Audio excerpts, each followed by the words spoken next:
میری کتنی خوش نصیب ہے وہ میرا محترم مکرم بھائی کہ اللہ تعالیٰ نے جہنم کی آگ حرام کر دی ہے۔ صحیح مسلم کے اندر حدیث موجود ہے، حدیث نمبر 29 ہے۔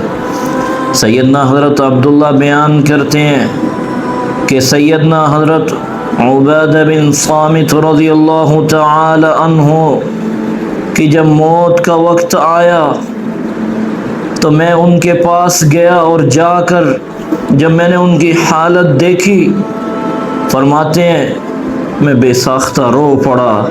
فقال مہلا لم تبکی، سیدنا حضرت عبادہ بن صامت رضی اللہ تعالی عنہ فرمانے لگے ٹھہر جاؤ، رک جاؤ، کیوں روتے ہو؟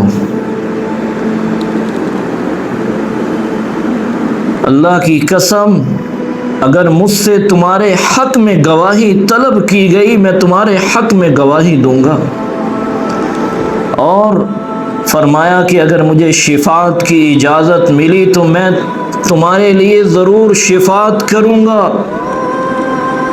اور جتنا ہو سکے گا میں تمہیں نفع پہنچاؤں گا۔ اور آگے فرماتے ہیں کہ میں نے تمہیں محمد الرسول اللہ صلی اللہ علیہ وآلہ وسلم کی ساری احادیثیں سنا دی ہیں، موت کی کشمکش میں مبتلا ہیں۔ آج تو ہمیں یہ تو یاد رہتا ہے کہ سائن کروا لیں، کہیں روح قبض نہ ہو جائے، میں دولت سے محروم رہ جاؤں گا، لیکن میرے پیارے بھائیوں اور بہنوں یہ وہ لوگ ہیں جن کے اوپر اللہ تعالیٰ نے اتنی رحمتیں نازل فرمائی، کرم فرمایا، اور رب تعالیٰ ان سے راضی ہو گیا۔ اللہ تعالیٰ ہمیں بھی ایسا ایمان اور تقوی نصیب فرمائے۔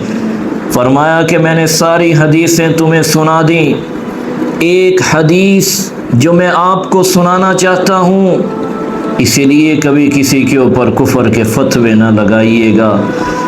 فرماتے ہیں رسول اللہ صلی اللہ علیہ وآلہ وسلم نے فرمایا من شہد ان لا الہ الا اللہ وان محمد رسول اللہ حرم اللہ علیہ النار۔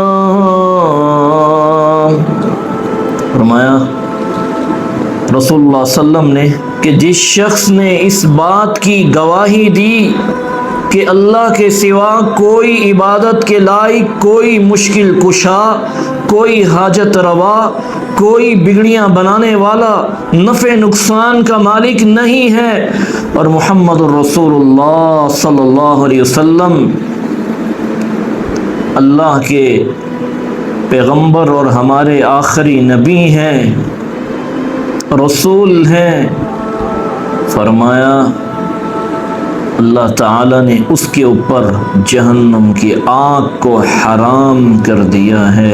اللہ تعالیٰ ہمیں بھی موت سے پہلے سچی توبہ کی توفیق عطا فرمائے اور کلمہ طیبہ نصیب فرمائے۔